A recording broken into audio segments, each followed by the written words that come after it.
Good morning, Jim. Thank you Good so much morning. for taking time and joining us in this podcast. Really appreciate it. I want to get started uh, to sort of have you do a quick introduction about yourself, your background, what's your current role, and things like that. Yeah. So currently, I am an account executive at Terminus, which is an ABM platform. I have taken an interesting journey to get here, working in sales development, moving over into sales and marketing hybrid role, straight into marketing, where I launched ABM and ran ABM at a company, and now over here at Terminus, where I work with a lot of companies trying to get started with ABM, and also the impetus for starting my own podcast, Account Based Beverages, talking a little bit about that as well. That's an interesting journey so far. What was your interest in ABM? Like, what pulled you into ABM specifically? I have always been fascinated by why people do the things that they do and the ability to influence that through telling a compelling story and Right. illuminating things that a person might not think of or might not consider, but Hmm. could either remove a major pain that they have or allow them to be the hero in their company and take their company to the next level. Right. Right. Sure. I think it all comes to how well your storytelling capabilities are. Right. So it's very powerful. Can you talk a little bit about your favorite ABM campaigns? I know last time when we talked, you talked a couple of interesting campaigns. What are your favorites? Are there anything that you wanted to sort of talk about? Yeah. For me, ABM, and one of the most important things to define early on is what is the goal of this ABM campaign? Because each motion of ABM will have a different set of KPIs and metrics that go along with it. And the way that you'll run the campaign will vary tremendously between the different motions. And so one great example of a customer that we have at Terminus is a financial services CRM called CRM Next.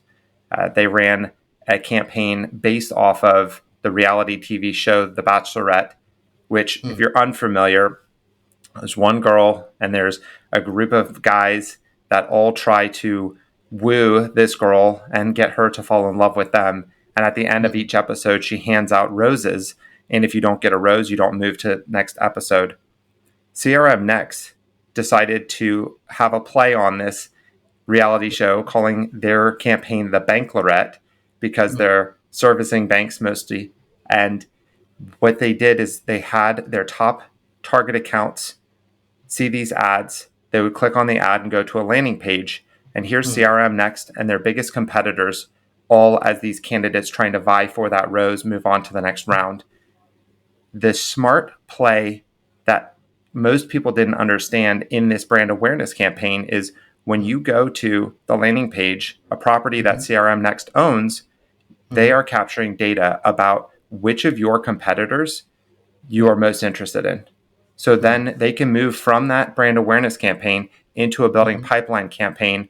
Well, now they're Right. retargeting you with the specific competitive kill messaging because they Hmm. know which competitors you're interested in. Because on that Right. landing page for the Bank Lorette, you're able to research any one of the major competitors that typically they would come across in a sales cycle. Right. I think it seems to be a smart way to qualify and then and sort of drive messaging accordingly. Right. It's interesting. So thank you for that. I want to talk more about ABM, but before that, I also wanted to talk about some basics, right? So I wanted to understand what's your definition of lead gen, and demand capture when it comes to ABM programs. I think there's a lot of misconceptions, and then everybody sort of have their own way of looking at things, right? So I'm wondering, like, how do you define these three terms? Yeah. So the way that I typically approach this in conversations is thinking about the accounts that might be in market and the accounts that might not be. There are a lot of ABM providers that will tell you that you need this intent data when buyers are doing research on a topic, could be your name, your competitor's name, any of the solutions or pain points, and Right. to go all in only on those accounts that are showing a spike in intent and doing more than normal research. Right. That for me falls in the demand capture, and that is an Mm-hmm. important play. You definitely Mm-hmm. want to help your sales team prioritize which accounts they should be reaching out to. But Right. with the statistics that are out there, typically only 5% of your total relevant market would be in market right now. And Right. even in this In a recession, I quarter. saw that In a yeah, quarter. and that Right. in a quarter, that would be 5%. And in the recession, they're saying that even drops down to as low as 1% for some of Mm-hmm. these industries. And Mm. so to set aside potentially 99% Right. of the total relevant market and just say, we'll wait for them to raise their hand, I Right. think is not the winning approach for getting through, the economic climate. I think the demand creation side is being Mm. able to illuminate a pain point that somebody might not realize that they have. And once you illuminate that, they can't forget it. So if you're Right. talking to a company about a leaky pipeline and not being able to forecast correctly or deals slipping to the next quarter, I Mm-hmm. keep thinking of an ad that I was targeted with recently from Right. Clary, and Mm-hmm. they were talking about this idea. And now that I have this top of mind because I just saw their ads, it's something that Right. I'm constantly thinking about. Is the data Mm-hmm. up to date? Is this something that we're accurately forecasting? And Mm-hmm. eventually it'll get to a point where it's so bothersome because I know that I cannot shake this feeling of constantly thinking about it that I will call somebody over Mm. there and I'll have the conversation. And so Right. when you look at the demand creation side, it Mm. is usually step one, and then working with the sales team to try to generate using the same messaging that marketing is using. Mm-hmm. Typically, one of the best places to go, and one of my guests on my podcast, Ganesh, talked about this, is looking at prospect conversations and looking at customer conversations and dissecting what are the most commonly asked questions of your Right. company and your brand. Mm. Because Mm-hmm. if the target accounts that could be and are buying from you are all asking the Mm. same question, instantly Right. you know what type of content you need to be promoting and sharing and talking more about. So starting to Agree. build that out and move that into your demand creation play, then you are putting people in a position where they're naturally going to start to move into showing more intent, and then the demand capture play can start to take over from there. Right. So that makes perfect sense. Um, how do you respond to um, organizations, companies, right, just about starting their ABM journey and then coming and then saying, okay, how many leads can you generate through this, right? So it's basically like a very standard sort of a question, right? It's because they come from that typical lead gen sort of a mindset and background, right? So they think ABM is another lead gen mechanism, right? How do you respond to them? First and foremost, and I think I'm uniquely positioned, kind of swimming upstream, going from marketing into sales. It Mm, goes back to my experience launching account based marketing. I had a few weeks, maybe after I finished onboarding, before my executive team started asking questions about when are we expecting leads. And you right, really need to move into the conversation around what does ABM look like? How do you define this? And what does it look like to go from step one to having success and deals come in? Because ABM is not a light switch that you flip on and all of a sudden your business is growing. You need to right. start to look at some of those leading metrics. If you're doing a brand awareness play, it's going to be the number of accounts on your target list that are Mm, engaging, and mm, then from there, are you increasing the number of page views on your website? You move, into a building pipeline campaign. Do you have more conversations for sales being generated? And typically, when you start to explain the process of how it works, it will win some people over. And for the mm, ones that don't, you need to take a step back and go into the conversation of your leads that you are demanding from this program. Let's look at mm, what you currently have. So mm, when you start to break down the process of the leads that are coming into your organization right now, how many of those become sales accepted, how many become opportunities, and then how far do those opportunities go?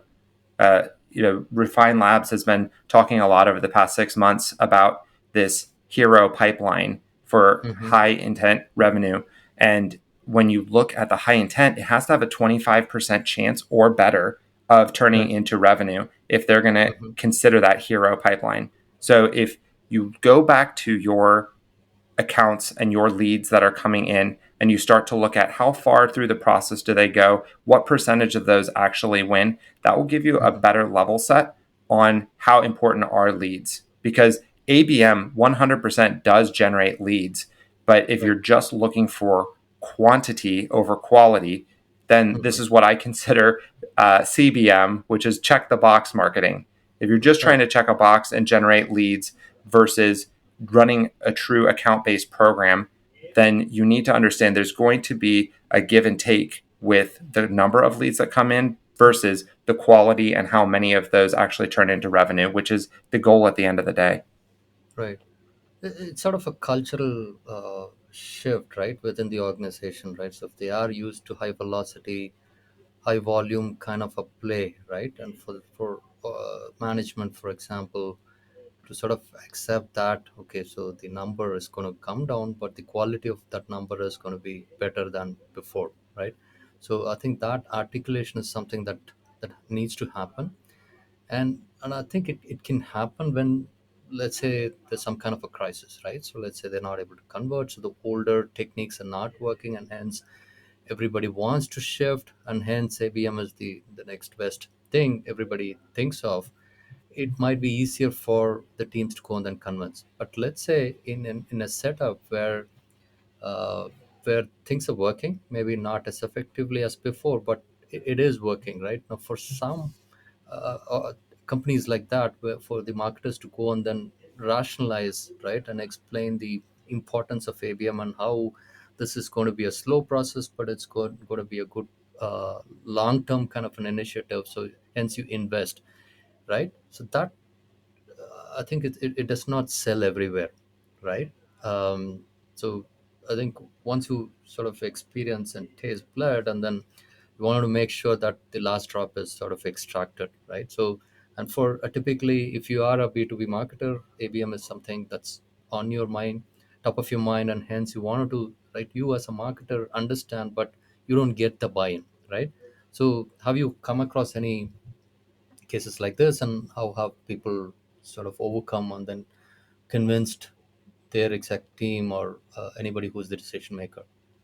Long question, but Yeah, hopefully you get a gist of what I'm trying to get here, because definitely. this is something that I keep getting, and I want to see how others are responding to. Yeah, there are typically two battles that you need to win in making a case for account based marketing.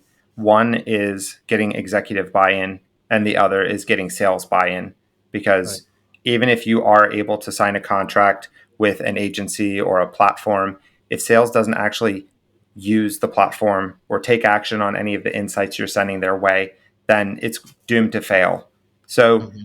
in the executive case, when you're trying to get budget, an exercise to go through would be looking at the return across all of your channels. A good example, especially for those companies that are very heavy on outbound today Right. and think that maybe it is working, it would be going through and looking at, okay, if you have an outbound team that's making calls, how much are they getting paid, and Hmm. how many hours are they working, and how many leads are they generating, and how many of those turn into actual revenue. So Right. just for example, running through some of these made up numbers, I'll try to use round numbers to make it easy Sure. to follow through. But if you have 10 SDRs and they're all making 60,000 US every year, that's about Mhm. 5,000 a month, Right. and so your team gets paid 50,000 across those 10 SDRs. If Right. each of those are producing 10 opportunities, so 100 Hmm. opportunities from the whole team each month, then Hmm. that's about $500 per opportunity. That's right. And if only one of those deals closes each month, Mhm. and your average deal size, let's say, is 100,000, then you have about a 10% win rate with that channel, and you're getting $100,000 back from the $50,000 you're putting into it each month. And Right. so starting to look at, is that worth it? Mm-hmm. I am a firm believer, and you'll see this all over the place, that email is dead, cold calling is dead, whatever the channels are, and there's nothing that's dead. You could put That's right. an article, on a piece of paper about your company and staple it to every wall, posting it all around the city. Somebody will probably come in. But Correct. at what point is this channel or this method overpriced for what you Mm. could be spending somewhere else? And I Mm. think SEO is a great example. For certain industries, the cost of terms are so high that if you just took Mm-hmm. the money from SEO and put it into other channels, you see Right. individuals that are promoting their own team, posting Mm. on LinkedIn every day. And because so many people have so much reach, they have Right. 50% or more of their Right. volume coming Mm. inbound through that channel. And so Right. considering in not just, going back to that case with the SDR team, the salaries, but you also have to consider the benefits of those individuals, the technologies they use, the salary of Right. the leader who's coaching them. It does start to add up after a period of time. And you can make the case, because there's a lot of stats out there about ABM and what you're able to get out of that. And just using some of the benchmarks, it will give you a Mm-hmm. good understanding of, does this fit in and will this be a value add compared to the return on investment from all the other Right. channels that we're currently spending money on. Right.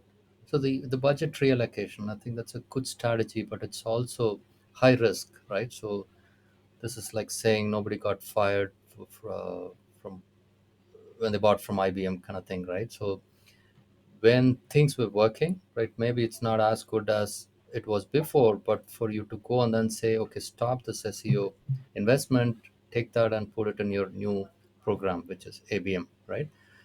Somebody is actually betting there, right? So they're going to be in trouble if it doesn't work, or if it was not well executed and things like that, right? So essentially going from an established playbook to something new, it's always risky, right? Are there any risk mitigation uh, framework or any approaches that you generally advise?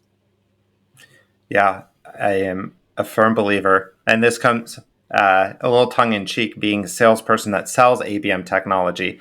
But I'm a Right. firm believer that you don't have to have a platform to do ABM. You are able to run ABM with a team and with technologies that cost little to no money. And Mm-hmm. that is my suggestion for companies that I talk to that are maybe not ready for that investment in a platform, Mm-hmm. because they need to first prove out that it's going to be worth it for their company in a very low risk scenario. So I'm Mm-hmm. all about trying to reduce friction, and reducing Right. friction also works extremely well with getting sales buy in. But when you start with your top or maybe most open minded salesperson, and just one person picks five accounts, and this five accounts and this one salesperson is going to be your pilot program, you start to Mm-hmm. look at some of those pieces of information, perform really well because Mm-hmm. all of your clients are asking questions about them. You start targeting those five accounts with those pieces of information. After 2 or 3 weeks, where they're probably familiar with your brand, you have the Right. salesperson start to call in and send emails mirroring the same messaging that Mm. the marketing is overlaying. Then Mm. all of a sudden, when they have success, you now have the biggest evangelist, because, Right. as you could probably tell with me going on this podcast, salespeople Right. can't keep their mouth shut. They have Right. success. They want to tell everybody. They want to bring their Right. team along with them. And Mm-hmm. so, if you can go through in these low risk scenarios where you're targeting just a few accounts, setting up these manually on these advertising platforms, or maybe doing LinkedIn where you can get a little bit more granular, that is a great opportunity for you to prove Mm-hmm. out the model. And then when Right. you go to your executive team, it's not, here's a benchmark that says ABM should work and maybe work for us. It's, Right. here's the pilot program. It has worked well. And I'm not Mm-hmm. asking you to start something new. I'm asking to scale something that we know works. Sure. Okay. Makes perfect sense. Um, so talking about pilots, right? So in your experience, what sort of companies should think about ABM, right? I think like we spoke earlier, right? If you are a B2B marketer and if you're not doing ABM, it seems that you're missing, right? It appears, and that's the general perception, right? So how do you sort of come out of it, and then how do you make sure that when you choose this, right, this is actually the right approach for your company? Yeah. So there's a lot out there as far Right. as some of the general ABM requirements or suggestions. We've seen companies use ABM across a variety of different targets and sizes and revenues. But what we have found typically works really, really well are companies that have slightly longer or more complex sales cycles, big buying groups, so Mhm. more than just one person, larger sale. So as far as the ACV or ARR that would come from a deal closing, Right. typically on the larger end, because for the investment in ABM to be worth it, you want to make sure that there's some significant value coming out. And if it's a transactional business and you can get deals closed without having to talk to sales, or maybe just a one call close, then typically those I would ask a lot more questions to make sure they actually want to make this investment, because Mm. spending a lot of money on a smaller number of accounts, ABM is not demand gen where you're going to have Mm. thousands and tens of thousands of accounts. You could, if for a smaller company, have just a handful of accounts. Mid-sized company, you could get into the hundreds or maybe 1,000, and only really the largest enterprises are targeting, thousands and thousands of accounts with ABM, because they have 50 or 60 people in their marketing team to make sure it's still personalized. But there's always going to be that trade off on Mhm. how specific you can get. And to be really clear, ABM is not, or I should say, personalization within ABM is not the novel 20 years ago, insert company name here or insert person's first name. That is something that we all expect because Right. it's been around for so long. The Mhm. idea of personalization with ABM is to show me that you know me, show Mm. me that you understand the world that I live in by using language that I would use and talking about the pain points that I feel and the opportunities that I wish I have. And Right. that's when you get my attention. And Right. so going back to some of the requirements outside of this typically bigger deal size or longer sales cycle or multiple buyers within a company, I also would look at just some of the requirements. Have they checked the box on defining what ABM is? Do you have a Right. goal or purpose? Do you have understanding of who owns what within ABM? Do you have buy-in from executives and sales? Do you understand the time to value and how long it'll take to get up and going? And then Mhm. do you have the data and the content built? Because you Mm. don't want to pay money for a platform like a Terminus if you don't already have a target list or you don't understand what your ICP metrics are.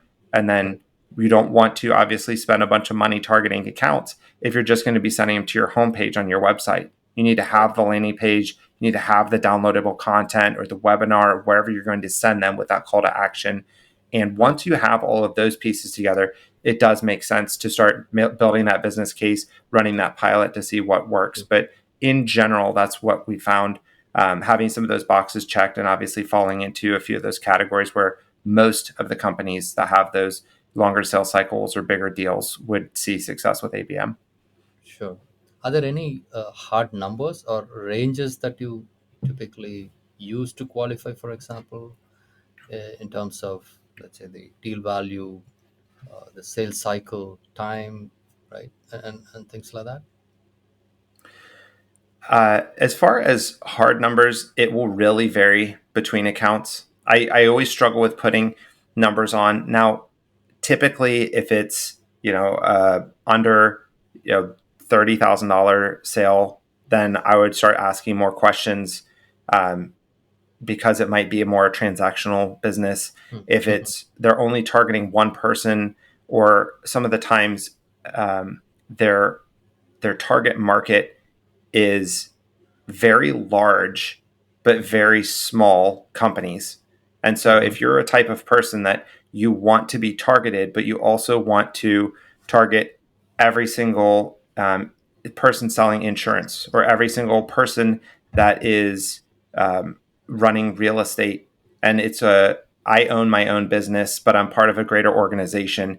Some of those get a little bit tricky when you're Mm-hmm. actually trying to get ABM to work. Um, Right. but for the most part, it's maybe under that $30,000 mark, targeting fewer than five or so people in the buying cycle, and Right. everything else from there, just ask more questions, try to clarify, because we have seen some people that have a $10,000 price point and they've made ABM work extremely well. Sure. Okay. So, what sort of team do you generally advocate, and what should, especially for companies who are just about starting their ABM journey, right? So, what sort of team structure composition should they have? So when I was running ABM, it was at a staffing firm, and I had um, myself, who is the practitioner and leader as far as gathering all the people on my team, coming up with the next campaign, and determining what are some of the channels that we want to utilize with that campaign. We did everything from marketing automation, events, direct mail. We used Terminus as a platform and some advertising through them, and so having that one point person from a technology perspective to actually get in the platform, launch the campaigns, I was able to manage our marketing automation platform and Terminus at the same time. That Right. was not too much of a stretch. But Mm-hmm. to have somebody creating graphics, Mm-hmm. if you're going to be personalized, you want specific ads for a segment or an individual company, that is going to be a heavier creative lift. So Right. somebody or some technology that could help with that, Mm-hmm. and then the content and the copy side. So if you need to create an ebook, if you need to create a copy for a landing page, having somebody from that, and then the other side would be a sales counterpart that can help champion this from their team, make sure that Mm-hmm. they're actually following up with the same messaging on the campaigns that you're running, make sure Right. that they have some sort of metrics that they're tracking that align with yours, and then Mm-hmm. executive support, because you will have to have a voice in those senior leadership meetings saying, Right. here's where we are. We don't have any deals from ABM, but we have checked some of the earlier boxes on identifying contacts, generating conversations. We have so much pipeline from ABM, and to Mm-hmm. help to build a longer ramp time, or have a little bit more leash for you Mm-hmm. to show success, is going to be important to have that advocate as well. Sure. So, what's your view on somebody outsourcing their entire ABM program to an external agency versus doing in house, right? So, is there one better than the other? They both have pros and cons. Sure. Some individuals really just want to have control over every little bit, Mm-hmm. and they're okay with the extra lift and the extra learning. They're okay with finding the individuals who, there are more and more individuals that have ABM experience, but it is still a pretty small group because ABM as a category is somewhat small. The advantage of having an agency is that you don't have to go through and pay the cost for headhunting and finding somebody to be that ABM Right. individual, and to have that strategy and expertise. We Mm-hmm. find that some of our agency partners, their time to value is just so fast because they are already the experts, not just on the plays that everybody thinks about, like building more pipeline, but some of these Right. other plays, like how do you take accounts that went closed, lost, or dead, and Mm-hmm. revive those opportunities to bring them into the fold? How do you Mm-hmm. uh, increase the velocity of the sales cycle so you're closing deals at a faster rate? Or how do you start to Right. use ABM with the rich set of information you already have for your customers, and start to Mm-hmm. cross sell and expand within those accounts? So Mm-hmm. typically the I guess, spider web effect of being able to launch multiple campaigns very quickly, all with a very high efficiency. Right. Having an agency will get you there a lot faster, but Right. obviously you lose a little bit of the control of, Mm-hmm. this is exactly what we want to do for this. Here's how we want to test it, Right. and going back and forth on running a test, seeing how it works, optimizing from there, and iterating. Just adding in more people, Right. with working with an agency is just something to consider. Okay. Makes sense. Yeah. So perhaps like if you don't have in-house resources, start with an agency and slowly see what are the functions which can actually be built within the organization. So that looks like that's the way to go, Yeah, right? many times they could be a safety net for you. If you're not Right. sure if you are able to have success with ABM, obviously the agency is all but going to guarantee success because the agency wants you to obviously stay on with them and work with them over a long period of time. They don't want to just get you up and going. And Right. so if it might take you 6 months or a year to figure out ABM on your own, you could be Mhm. up and going in a few months with an agency. Right. Right. Yeah, I think makes sense. So let's just sort of get into the favorite topic of yours, right? And I, like you mentioned, you qualified because you've seen both the sides, the marketing and sales functions, right? And before we get a little deeper into it, I want to understand why you made the switch, and how did the marketing experience start, and what got interested in the sales side that you are now basically an AE in Terminus. Yeah. So it's an interesting story. I was working sales and marketing at a small startup that had about 7 people. Mm-hmm. And it was a community that we started on like leadership and employee development. I Sure. became friends with one of the leaders at one of our clients. Mm-hmm. And over a period of time and getting to know him and his business, he just mentioned that they were really struggling with sales and marketing alignment Mm-hmm. and they wanted to get into this new space of ABM. They didn't really know how.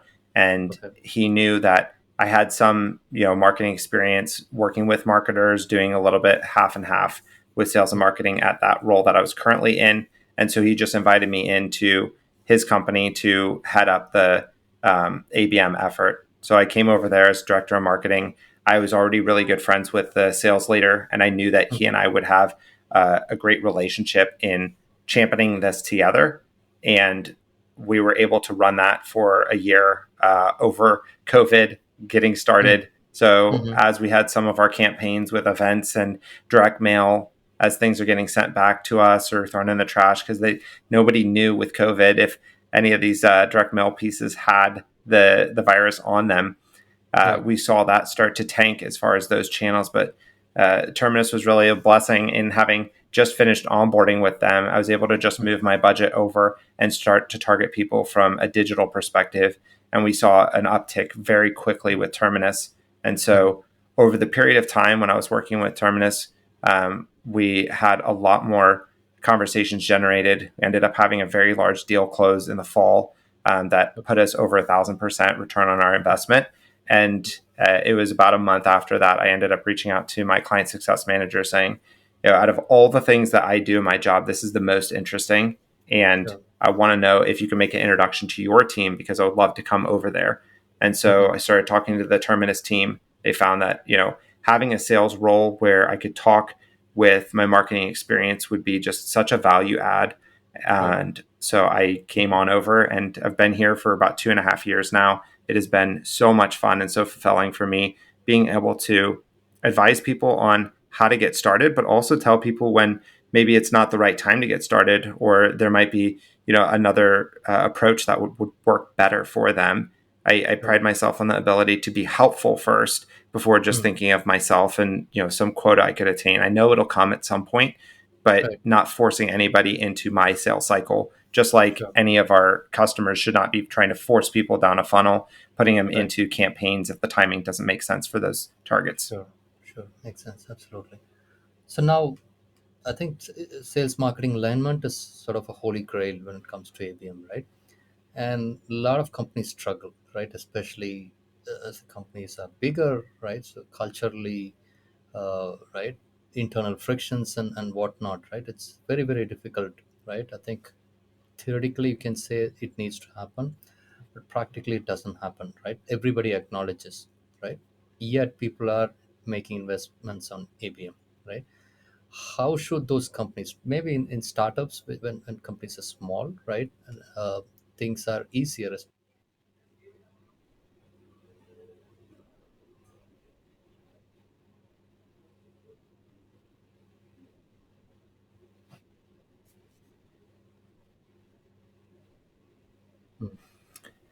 So, sales marketing alignment is to me all about reducing friction. Like you mentioned, are kind of three different Mhm. stages that I think about with this. The first is being the us versus them, where many companies find themselves.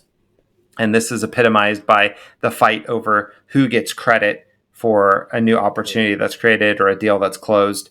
And typically, because of Mm. um, that competition that they have between the two different departments, there's a lack of insight that the marketing team should have coming from the prospects Mm. and via the sales conversations.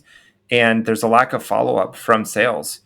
And I think it was Highspot that said in their European state of sales and marketing alignment report last year, up to Mm. 70% of content produced by B2B marketing teams is unused by salespeople.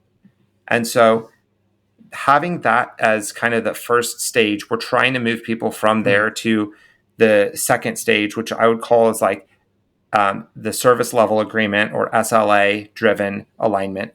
So this is where you have rules of how the two teams are going to work together. You are, instead of marketing, Mm. handing sales a list and saying, here are the Mhm. accounts that we're going to target. They're Mhm. bringing a list explaining, here are some of our criteria from what Right. we've seen from the data on what Mm. makes a good account. Here's what we have decided from an Mhm. ICP perspective, what those qualities Right. should be. But then they stop and ask, what do you think? What is your Mhm. input? And there's a very, Right. very important piece to alignment. It was something a business coach used to tell me: people endorse what they co create. So they endorse the things that they are a part of the creation process because they feel that sense of ownership and pride in what they've created. And so moving them from this, we have our rules and things that we do. You have your rules, and here's how we work together. It is an ability to start to build something together. Mhm. And that's moving to this third category of what I call engineering serendipity. The thought or idea behind this is you are so aligned in creating these campaigns together that it is a seamless experience for your target accounts. The example I always share is when you see an account is doing research on a given topic and you reach out to them. I typically don't go the creepy, I had some technology that showed me that you were doing research route. I typically go this route of a lot of the executives I've talked to recently are really concerned with A, and they're thinking, wow, this is perfect timing. I was just doing research on this. In your mind, you're engineering this moment of serendipity because you have the data that's coming through from marketing. Mhm. Now, this is not to be isolated just in the sales function, but marketing should have the ability Right. as well to start to dynamically add these accounts to campaigns, talking about those Mhm. topics that they're doing research on at that moment. So moving them onto the Right. campaign and then after a period of time, having them fall off. So it is relevant and it speaks to them based off of Mhm. what is interesting and what is a pain point or opportunity for them at that time. And the other piece for the companies that really take this to the extreme is not only sharing one goal for a go to market team, but also sharing a budget. And if you have a budget, you're forced to work with people. If you have a budget, you need to decide what is the greatest use of this money for the greater team. Mhm. And not just, I have an Right. idea and I think this would be cool and I'm going to try it. And if it fails, so be it. But having sales and marketing work together on every single step of this, from budgeting, planning, doing the strategy, executing, and measuring to see what works and what doesn't, it takes you to this state of Zen, Right. to this movement from a buyer's perspective. Every channel that they're on, they're seeing a consistent message. The message is relating to where they are in the buying cycle, giving them the piece of information that they need to be able to move on to that next stage, become that conversation with sales, and eventually become a customer.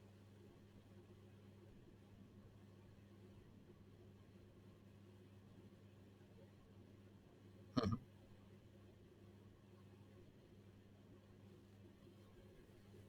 Absolutely. That makes perfect sense. So talking about budget, so I had this question and I also get asked quite frequently, right? So when especially companies which are starting their ABM programs, oftentimes they come and ask, what should we Yeah. plan for as an ad budget, right? So they ignore everything and then they start by asking, what should be my budget? Have you come across, and how do you tackle that question? So they don't share, let's say, number of accounts the target account lists, right? So the Yeah. number of campaigns they intend to do, how long is their sales Yeah. cycles, none of And that, the right? So it timeline is starts an with interesting this single component to question, this what as should I well, because budget for? at least with Because there is a these planning meeting technology that companies, is the day you know, after it tomorrow, might so I need be if some you're numbers, signing a need to know contract some numbers. today, a couple weeks before you have onboarding start, a couple weeks for onboarding to run, and then your ads being up and Right. running before you start to see anything come through. And most of the time, conversation is, I have this event coming up in 3 weeks. Can we get this up and going? And we need almost, a double that amount of time to have somebody Right. have success and start to see, because like I said, it's not a light switch to turn on. But Right. specifically from a budgeting Right. perspective, I would share, across our customer base, the most successful customers Mm-hmm. are on a minimum spending $2,000 to $3,000 a month on ads. If you're not spending that much, then there are probably platforms that won't be as effective, but will be a cheaper price point for you to get in and start to try to build out the model for running account-based advertising. But if you can get over that $3,000 mark, and that at least opens up for the conversation that you want to have and I want to Right. have, which is, how many accounts are on the list? What are those Mm-hmm. titles that you're trying to target? Is this going to be for the top of the funnel, middle of the funnel, or bottom of the funnel? And once you start to get some of those other pieces, we can Right. actually be very prescriptive with what we think Mm-hmm. people should be spending on a daily or monthly Right. perspective. Because, as you know, each of the channels has their own benchmarks for the spend and the CPM, and each of these titles is going to have a different CPM that goes with it. And so, one of the things that we Mm-hmm. recommend is going through that exercise. If you're looking at a vendor like a Terminus, ask them what the match rate is. Give them a sample list of accounts, have them run it through their platform. They can tell you, hey, out of these accounts, we could reach, 98% of them. We feel really confident in that. We have this many devices that we can reach, Mm-hmm. and within these departments, here's your reach. And that gives you a much better starting point for what should our budget be. But I feel many of the times people are just asking the blanket Mm-hmm. question, how much is this going to cost from the beginning? It's from their perspective, just trying to make the most of their time. If they are having $400, $500 a month that they can spend, and you're saying $3,000 minimum, then they Right. know that it's not a fit. They're just really trying to check the box and move on to the next stage of, Right. okay, let's actually build out a model for the budget on this.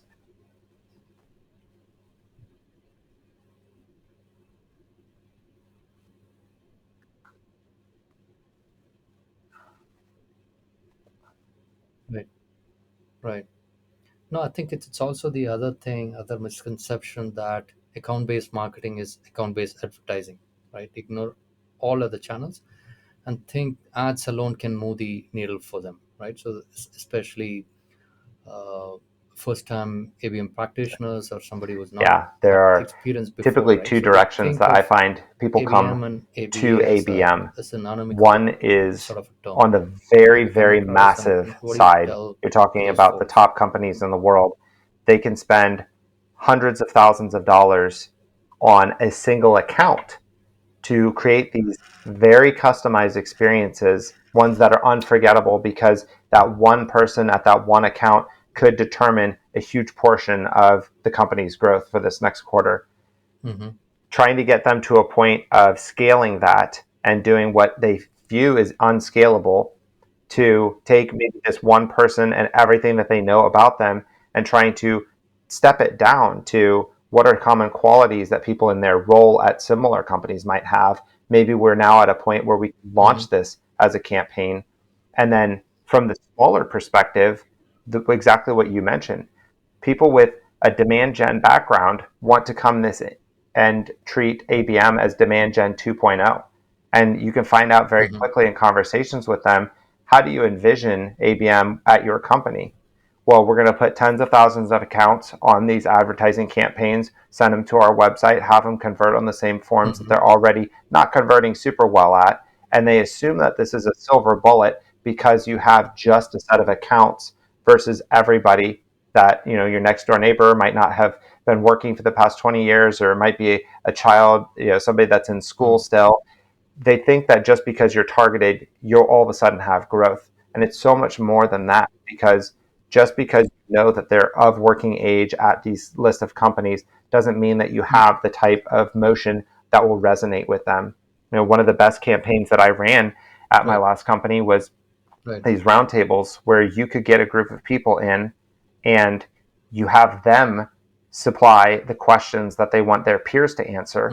Mm, Go round robin, and everybody who wants to ask a question can, and they'll spend 5 minutes going into advice from their counterparts. It is an insane amount of value for those right. individuals. And the idea is that you're not solving all of their problems, but you're giving them just enough so they know who they need to call and schedule a lunch or go grab a coffee with afterwards to dive into that topic more. And if you can put Hmm. your company and yourself in that position of Right. being the go to source for information and answers and making things easier or faster or better, that's really where you win.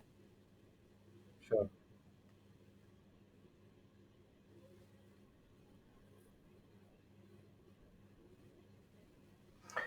My best advice, Right. it's So, how do people, you I think, educate learn through the stories. people And who are so thinking giving ABM examples to of Agent 2.0? actual campaigns that your customers are running. For me, many of the How do you times my drive stories the come change? from the mistakes that I made when I was trying to get ABM set up.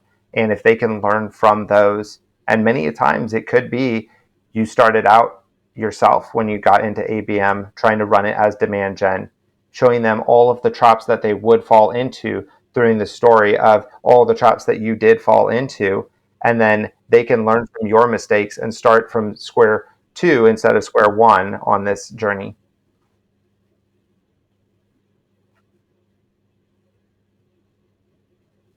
Mhm.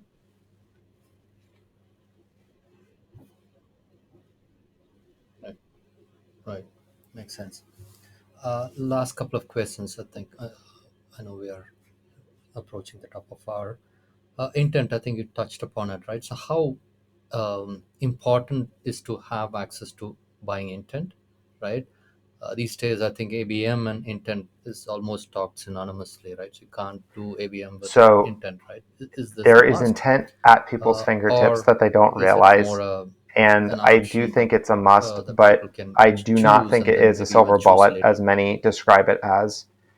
They typically will say if you can just put in a list of keywords, measure that across the greater open web, the leads that you get from that will close immediately, your company will grow, and you'll be the hero. That's not how it works in reality. I think you need to have two or three different sources of intent. And those sources, number one, the one right there under everybody's fingertips, is their own website. So, do you have your website built in Right. such a way that an account landing on a specific page of your website Mhm. might indicate something that they're interested in? Many companies have a lot of the about us and the Right. blogs, and it's really helpful for them to have the structure that they have. But maybe a 1 or 2 degree turn on their Mhm. website and categorizing things in a different way might give them a lot of insight into what are those pain points or opportunities that could indicate it'd be a good time for sales to reach out.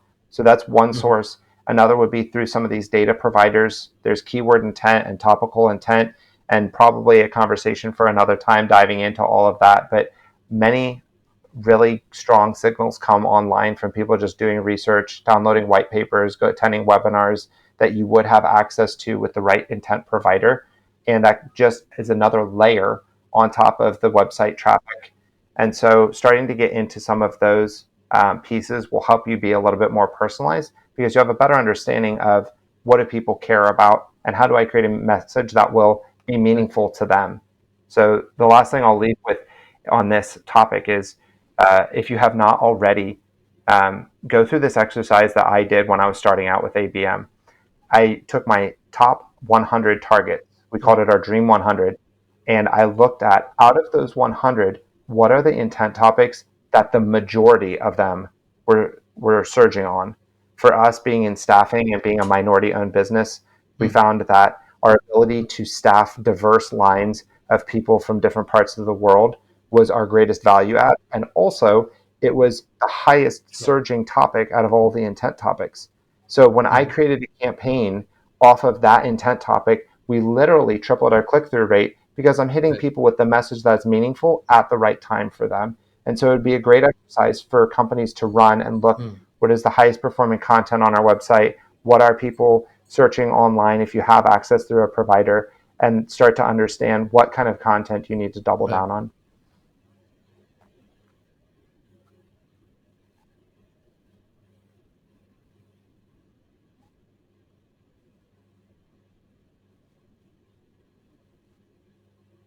Very interesting. Thank you so much. Especially tuning your website, right, to sort of gauge intent from the accounts that are visiting. I think something that's I'm not actively thought about it. So it's Yeah. something I've So learned from you now. the idea Anyway, behind this was to I just create have the one last resource that question on I your was missing podcast. when I was Why trying does to it say learn account-based account based beverages? marketing.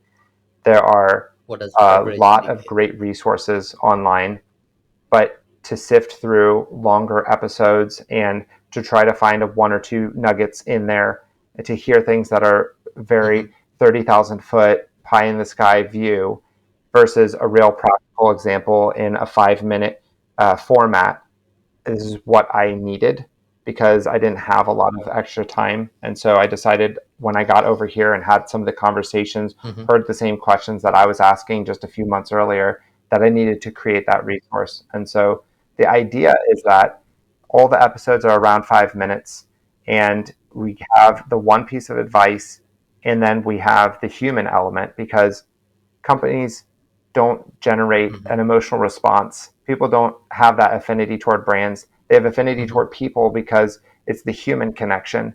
And so, in order to generate the human connection with my podcast, I decided to have everyone pick their favorite beverage. We all have to drink something in order to stay alive. So I didn't want to limit it to being alcohol based or Sure. being caffeine based because not everybody consumes those. So it has been really fun for me, not only getting to meet people from around the world through this show, but also get introduced to some kind Mm-hmm. of beverages that I've never had before. And I have some new favorites from it. So, Awesome. Awesome. Interesting. Cool. So thank you so much. It has been an interesting last hour or so, right? I think I've learned a lot. Hopefully, the audience also, have, right, if they choose to listen. So there's a lot of takeaways from here. So, Jim, thank you again. Thank you so much for doing this. We'll be in touch.